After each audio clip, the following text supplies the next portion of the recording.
up, guys? Welcome back to the garage, man. Today we're gonna be cracking on the DA, doing a little bit more work to it. Look, I know everybody's wanting DA content. I know Braven wants this thing done as much as the next guy.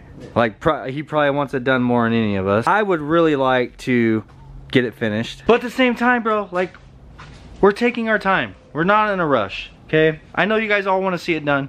It's gonna get there. And today we're gonna be making some pretty big moves towards that direction, man. We need to get the steering column back in the car so that we're actually able to steer this thing. We're gonna get the suspension bolted back up on the rear, get some wheels back on it, and we're gonna actually roll this thing out of the damn booth. I know it's not done. Probably like, what the hell? Why y'all gonna roll it out? But we gotta do some block sanding. It doesn't necessarily need to be in the booth to block sand it. So we're gonna get it out front so that it's dead center of attention and we can do some work on it. There's quite a few things that we got to do to this thing before we move forward with actually painting the exterior of the car, and we'll go over that as soon as we get this thing into the driveway.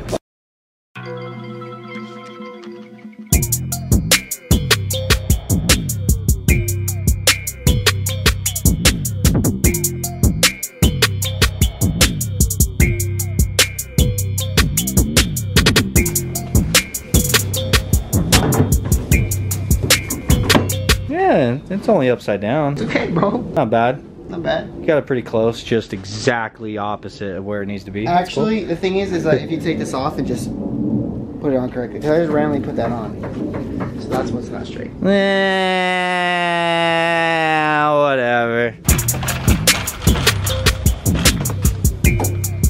Dude, did you just give me a wheel with spider webs all over it? What the fuck is wrong with you?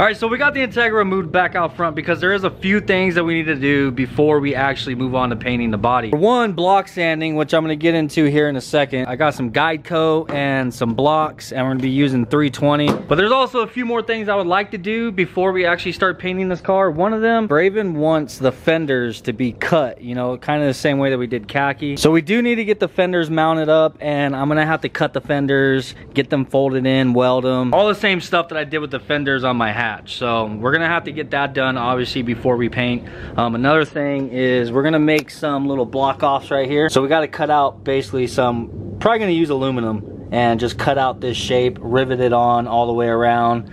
But before we rivet it on, I'll probably color match it and stuff. Really, we should have done that before we painted the inside of the car, but we were in the groove, bro. We didn't want to stop. So, but we do need to block these off. Another thing that I want to do before paint is something that I didn't do on my hatch, and of course I regretted it later, was actually roll the fenders. Like the rear quarter, this has never been rolled, in which it doesn't need like an aggressive roll, but I do want to roll this a little bit so he doesn't have any fitment issues on the back. And then we'll also need to do the same thing with the front fenders, roll them a little bit, so hopefully to avoid fitment issues in the future, because if we do end up having fitment issues and having to roll it later, then you run risk of cracking the paint, yada yada. So it's another thing that we just want to get done before the exterior of the car actually gets sprayed.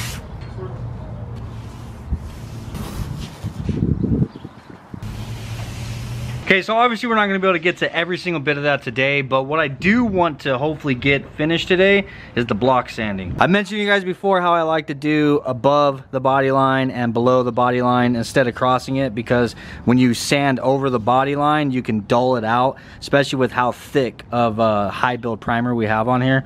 So that's the reason why I tape off the body line. We're going to be working below it right now, and then afterwards we'll peel this off and then we'll work above it. So guide coat, this is basically what's going to give us our eyes, bro, so we can see the high and low spots on the body and we know exactly what to sand out. This is the dry kind, so this is basically like a powder, They also have it in an aerosol can, kind of like a spray paint that you spray on. I like this stuff because it lasts a little bit longer and it's easier to do larger areas to me with this. So basically you shake this up and you get the powder on the applicator, and then we're just gonna rub the whole body with it. And as you can see, it kind of like absorbs into the primer.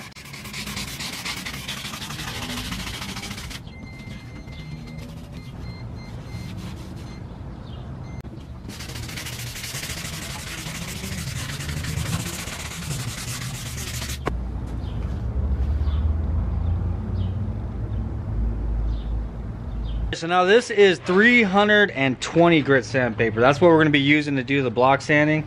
And I've got a couple of these Dura blocks. So this is a long, flat one. And then this one kind of has more of like a teardrop shape. So you can, you know, do different like rounded areas on the body or whatever. So just a variation of blocks to play with whenever you're actually trying to shape the body.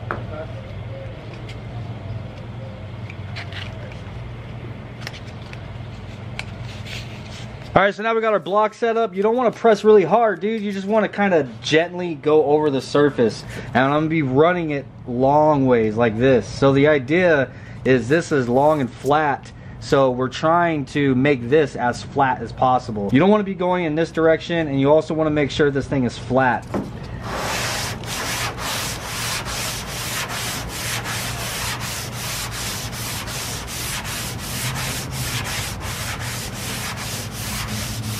So immediately whenever you hit it, you can see this stuff poking out, bro. Do you see like that like dotted look in it? What that is orange peel. So since being that this high build primer is really thick, it goes on kind of lumpy and you'll have a lot of orange peels. So you do want to sand until you get rid of all that. You won't see it anymore.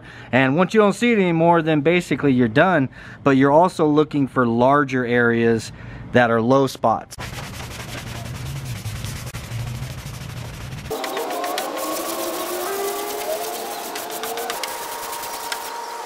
So you see down here, like you can see more of that stuff popping out. And then right here, it's a little darker. That's because that area is lower.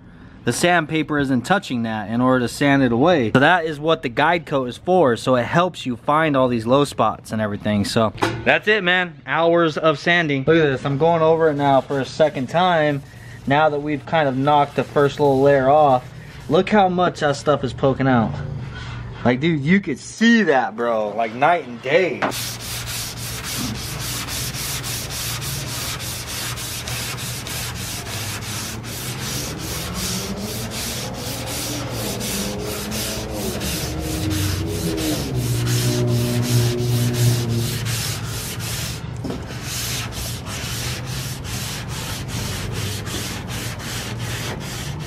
I need to get the airline ran out here so we can blow all the dust off, but basically it, dude. Just gonna keep doing it. Come back and you hit it again. Eventually, as you keep doing this, you see how this area doesn't have any now?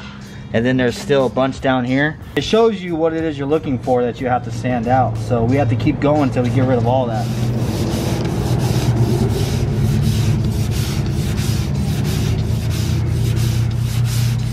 Sandpaper gets clogged up too. So you gotta pat it and get all that out of there.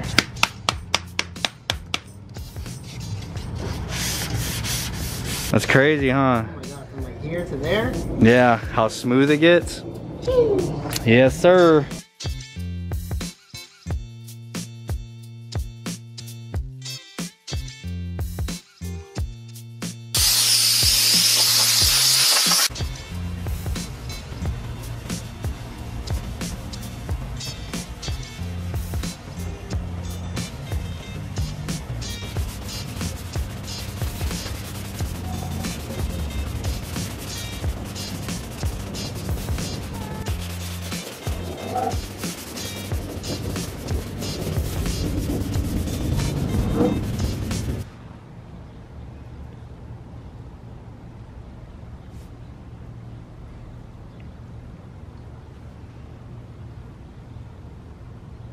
It looks like you've been working. I have. The sanding process is a never-ending process, but we're gonna move on. I want to get the fenders mounted up so that we can get the actual inside right here rolled. I mentioned earlier, I want to get this done before we actually paint the car, because if we do have any kind of fitment issues later on, it's easier to do it now so we don't crack the paint. Now, I've never used one of these before, but David, the one that has the, is it a Camry? Yeah, it's a Camry. It's a Corolla, right? Oh. This is his roller he let us borrow. Yeah, dude, we're gonna try to do this. I've never used one of these before, okay? So bear with me, but we're gonna try.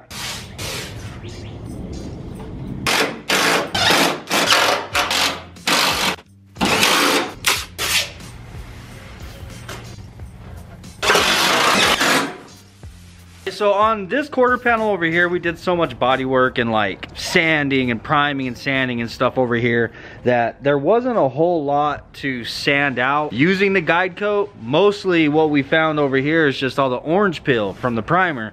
So, but if you come over here to this side, we didn't do nearly as much work to get this side straight because it was relatively straight already. It just had little dings, but as you can see, those dings are still low spots. So that's a good representation of what this guide coat does. So you put this stuff on, and as you're sanding, the sanding block isn't touching right there, because this is a solid, like a hard, flat surface that you are sanding with. So the block doesn't dip down into these areas. So what you get is it reveals to you where the block isn't touching, you know what I'm saying? So that's still black in there. That means that that's a low spot. So we need to work that out until that section looks like this section, you know what I'm saying? You know, yeah, there should be plenty enough high build on here to get this out, but what you do now is go ahead and keep going over it. This is gonna start getting smaller and smaller, but if you break through the primer, you have to stop. Yeah. If you break through the primer at all, you have to stop, because then we got to coat it with more primer. Otherwise, you're gonna start creating like weird, like little waves and stuff in it. Yeah. Yeah, dude, like you couldn't see that. No, not at all. You could not see that, and if you run your hand on it, you can't feel it. But I guarantee you, once we do the paint color on there and put a high gloss clear coat and everything, and you look at it, you're gonna see it. It'd stand out like a sore thumb as soon as you got it painted. So that's the reason why we have to do this process. That's why it's so damn important. It's actually satisfying. Yeah, it is cool to see the stuff just kind of pop out, and you can watch it disappear. Like, oh, it felt good on this side. Like, you just get rid of the freaking orange peel real quick, but nah. Yeah.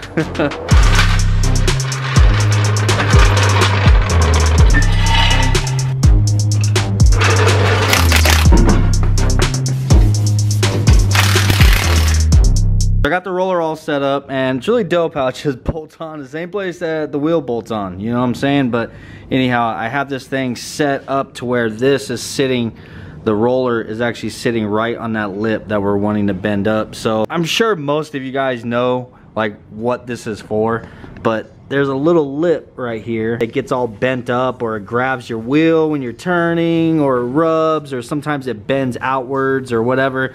Causes problems whenever you actually lower your car. So the idea here is we're gonna roll this thing back and forth, and it applies pressure on that, so it will bend it upwards, but it will bend it evenly, you know what I'm saying, instead of trying to do it by hand or using like a socket and a drill or whatever like we have done in the past. So yeah, as you turn this arm comes this way, like towards the fender, and it's applying more pressure. So what I have to do is just spin this, and what it's doing is actually bending that lip. And once it bends it to a certain point and it's not bending anymore, then you go ahead and turn this and you apply more pressure and more pressure, and until you're happy with how much you bend it up out of the way. I'm probably not explaining this all that great, but it is what it is. Really need to get this front side of the fender attached solid, because it's just pushing the whole damn fender out. You know, I don't know. I'm just sending it. At least the fender's not painted yet, you know what I'm saying? That's what we have going for us, is there's no paint on here. We don't have to worry about damaging paint. So yeah, I'm just gonna try to get this bent up, and hopefully it goes well. Wish me luck.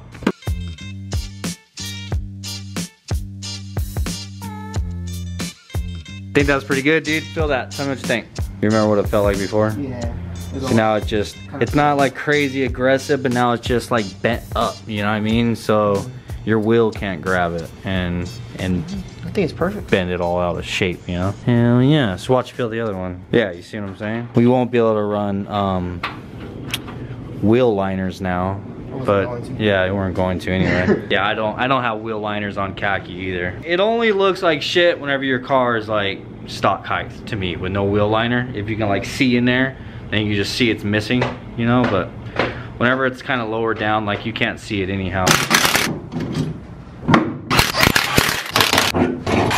So in order to get this thing to fit on the back, I don't know if they have these in different sizes. Like if there's a smaller one than this, but this didn't want to fit. So I actually ended up having to take the bolts out of the top of the coilover so that the whole suspension would travel down a little bit further. So this thing will actually fit in there. So now we have a jack on the bottom supporting it. So whenever I'm trying to roll this, it's not just pushing the suspension down, you know what I'm saying? But anyhow, now that it's daytime, and on the back, you guys should be able to see this lip pretty damn well.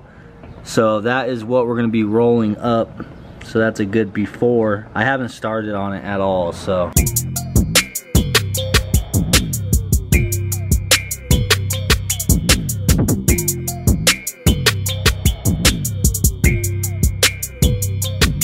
All right, that's it, dude. That's all that I'm going to be rolling this. And as you can see, it's not like crazy aggressive. It's just up and to the point now I don't have to worry about the wheel grabbing it. But as you can see, our primer cracked. So you can actually get your fingernail underneath it. There was a spot that I thought was lifting, but you already know me, bro. Prep work is on point. So even though that shit cracked, it don't want to peel off. For real, there is a crack now going all the way along here in the primer. So we're gonna have to sand that down right there and hit it with a little bit more primer. Better now than after the car's done. You know what I'm saying? That's the reason why we're doing this.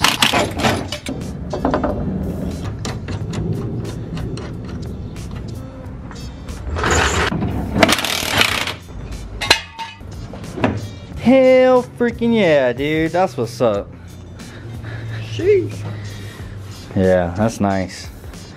Very nice, very nice. Now we just have one whole other side to do. Fuck. You're doing this side. No, I'm not. Yeah, you are. You're doing this side. You're doing this side. I ain't gonna lie, bro. The back, since it's such thicker metal than the fenders in the front, that shit's like a workout, bro. It really takes a lot out of you, but we're almost done.